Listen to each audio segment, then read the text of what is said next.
So here's the thing about Canada that nobody in Washington has figured out yet.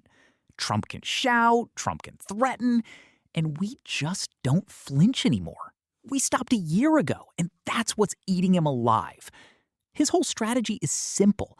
Announce a big tariff, set a deadline, and then sit back and watch governments panic separately. One country begs for an exception, another coughs up a concession, and suddenly everyone's competing against each other instead of standing together. Divide and conquer. But here's what drives Trump nuts. Canada figured out how to kill it. Watch what Carney actually does when a threat lands. Trump announces tariffs. Carney doesn't run to a microphone that afternoon with a matching number. He talks to the premiers. They figure out which industries get hurt, and he keeps negotiating. People mistake that for weakness because politics has gotten so instant. Somebody makes a threat at noon, and they think the government should have an economic response by 12:05. But when you're talking about billions in trade and thousands of businesses, taking a beat before you decide what to do, well, that's actually the most sensible thing in the world. It's also the least dramatic, which is why it drives Trump crazy. The actual talks never stopped. Canada and American officials are still in the room, but Carney refuses to negotiate in public, where Trump can turn it into a performance. Because the second you announce every countermove, you've already shown your whole hand.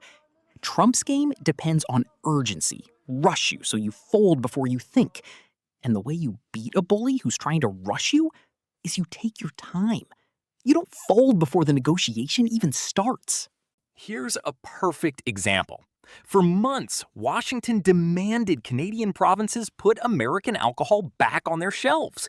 Canada held their position, and those restrictions became their biggest bargaining chip. Now, Canada's prepared to lift the alcohol ban, but they're trading it for something they actually want. Canada's pushing for that new 50% tariff scheduled for August 19th to be removed, along with relief on steel and aluminum. There isn't a deal yet, but this is what using leverage looks like. You hold on to it until somebody gives you something worthwhile. There's an important difference here.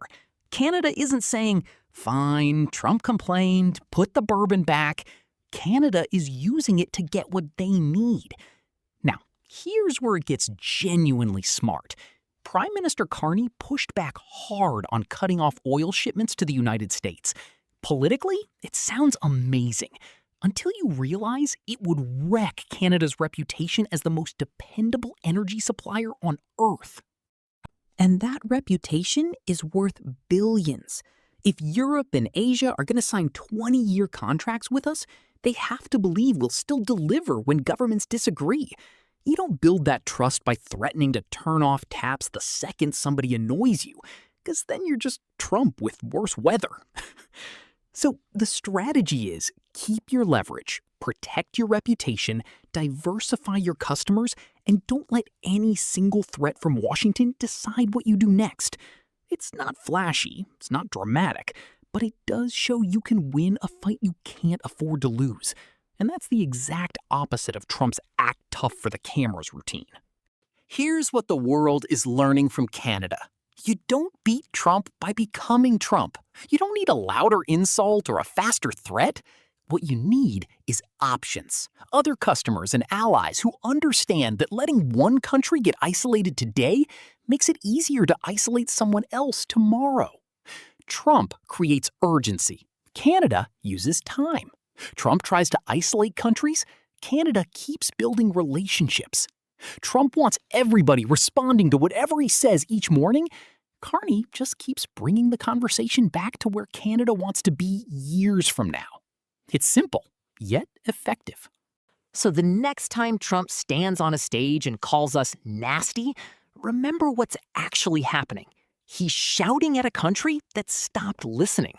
He's holding a threat that stopped working and wondering why the panic never came. The message is this: Canada just keeps building, and that's our win. Do you think Canada's actually winning this fight? Let me know in the comments. And if you want more analysis like this, subscribe. Thanks for watching, and I'll see you tomorrow.